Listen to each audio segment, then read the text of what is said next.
Let's get salty! Everyone, Zeddy here again with another great Dark Beyond card review, and it is the final day of card reveals with Paladin having its time to shine.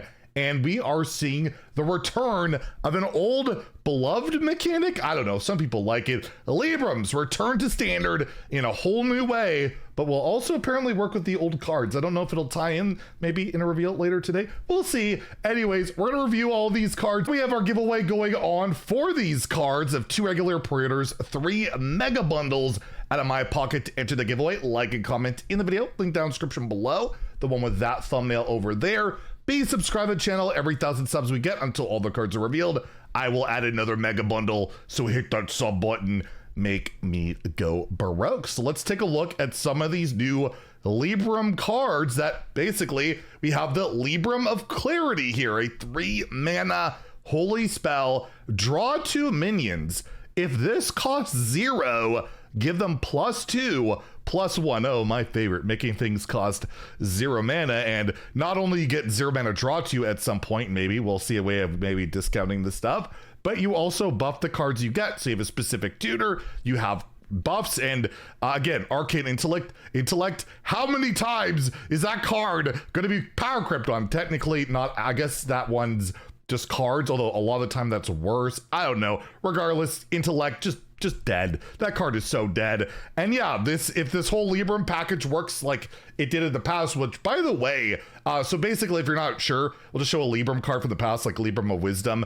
Basically any card that says Libram on it will like share things. Like if you say discount your Libram cards by 1, they'll all get hit. So there'll be like synergies like that. And when that mechanic launched, I think in Ashes of Outland, it actually sucked for a while. They had to buff it, and it wasn't until Scholomance did the archetype become good, and it was like obnoxiously good until it rotated to Wild, where it doesn't see a ton of play.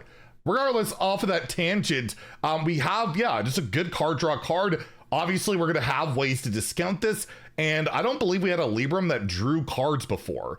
That's something new. We had ones that like buffed and healed and created board states, not draw cards. So this is like unprecedented territory.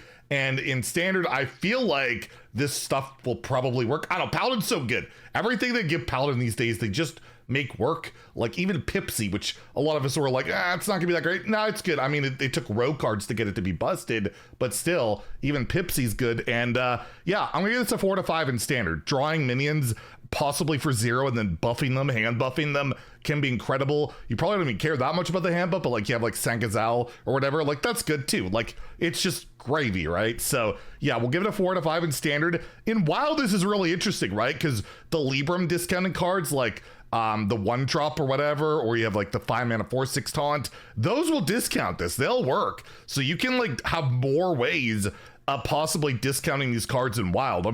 I'm very curious to see if Libram Paladin can somehow make a comeback in Wild, because they're going to have all these cards to work with. They're going to work together. So I'll give it a 3 to 5. Maybe Libram Paladin will return in Wild. This is a really cool reveal that it actually really does impact both formats in quite some way. And well, speaking of the Librams, we also have the Libram of Divinity, a 4 mana holy spell, similar to like the Libram of Wisdom. Give a minion +3/+3. If this costs 0, return this to your hand at the end of your turn. So if you've permanently discounted this by 4 with those Libram style effects, which we haven't seen yet, we'll get to it, trust me, that can be pretty good, right? Just getting a constant +3/+3 buff. One of the downsides of this compared to like the old Libram of Wisdom was that you could play it and then trade in, and then play it on something else and trade in, play it on something else and trade in, right? You got multiple uses out of it. Whereas this card, you play it on one thing, that's it. You get the one-time use, although you can't really silence that or anything like that. And I wonder, remember in the core set right now, I believe Lady Liadrin has seen like 0 play for her time in the core set. She's there. So a card like this, she'll cast on herself, and then you would get a bunch of them in your hand, I believe at the end of the turn, right? So be a weird one. But yeah, if Librams are going to work, they're going to need buffs and 0 mana buffs and all that stuff. And this is a card you're going to want to repeat over and over, put on rush minions, taunts, whatever. It's a lot of stats. But again, you feel like you really need to get this down to 0 to play it. So it'll be something you have to consider. But again, I'm going to give this a 4 out of 5 in standard. And in wild, again, you could discount this pretty reliably. The repeatable thing does hurt it, but I'm probably going to give like every Libram card a 3 in wild, because there's so much that they could do there that, yeah, this could absolutely have a possible shot. And then in wild, you have like the 1/1 Lanessa that could recast everything, and would recast this on it too, and keep the stats and all that stuff. So I guess the other one doesn't really get it cast, it gets added back to your hand, right? I had that wrong, but still you could get it into your hand and play it with the Liadrin or whatever. So you get what I mean. She's still gonna see probably play. She's finally got a purpose with all these Librams. And then we also have the Celestial Aura, a 6 mana holy spell. While you have exactly 1 minion in play, its attack and health are 10 this last 3 turns. So you have 1 minion, it's a 10/10. You have anything else, it's just, it is what it is, right? This will only matter if you have nothing on the board. So is that good? Well, if you have a card like, I don't know, South Sea Deckhand, that could be pretty good. A 1 mana 10/10 charger, which thankfully you cannot give Wind Fury to anymore, but yeah, I imagine you can buff up a minion so that I don't think it sets it permanently. Like if it's a 10/10, then I can buff it up on top of that. I don't know if it's a set stat thing, but it's a very expensive card. It's a weird one. It very much really wants you to play like a charge minion, right? A Leroy, a Deckhand, something like that. Whereas, yeah, Paladin loves to go wide, loves to play different stuff. I don't really see this as a thing.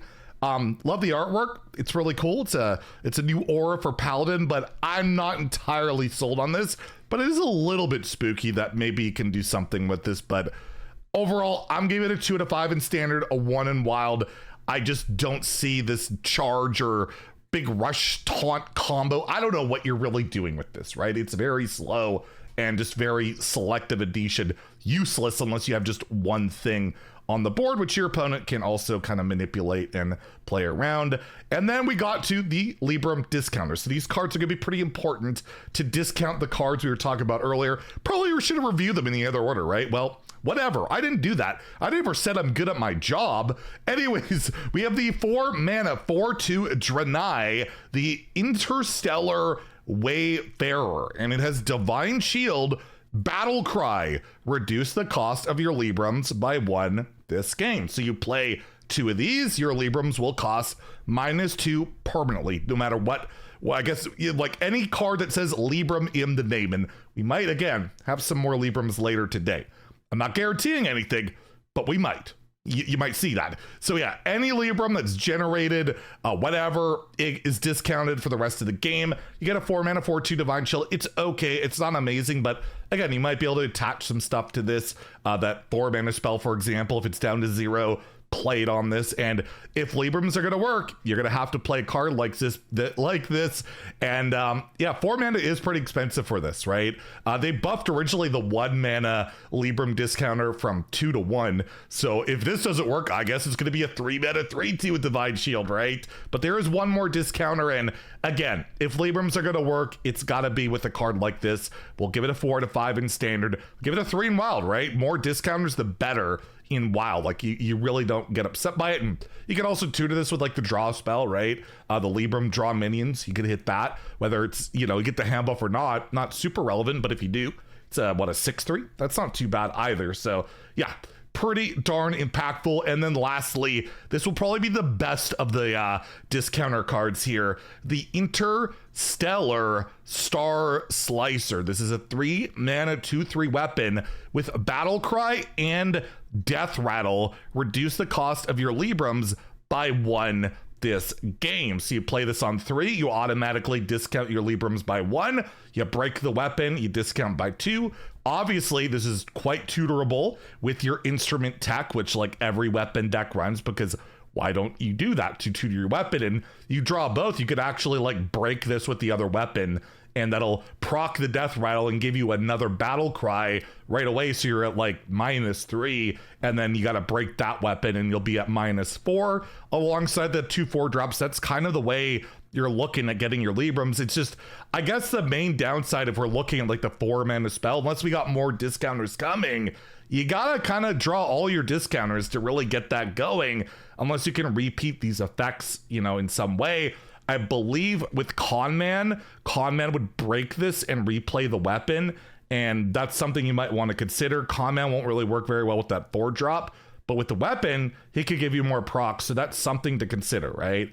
Because you could still play the Rogue Tourist and do those type of things. But again, it is quite slow. 3 durability actually kind of hurts this card, having that many swings you got to do. But again, I'm going to say Libram's work out.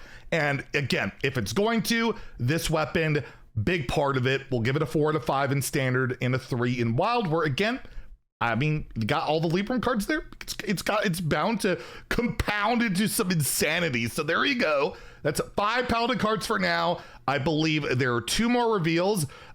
We'll see if we do 2 more videos. We've been doing pretty much a video per reveal. Maybe we'll keep it going, even if it's 1 card. Zeddy 8-minute videos, lol. We'll see. And yeah, maybe there'll be some more Librams to go along to make this even better. Spoiler alert, there kind of are. So stay tuned for that. If you enjoyed the video, please like and subscribe. Have a great day and stay salty, my friends.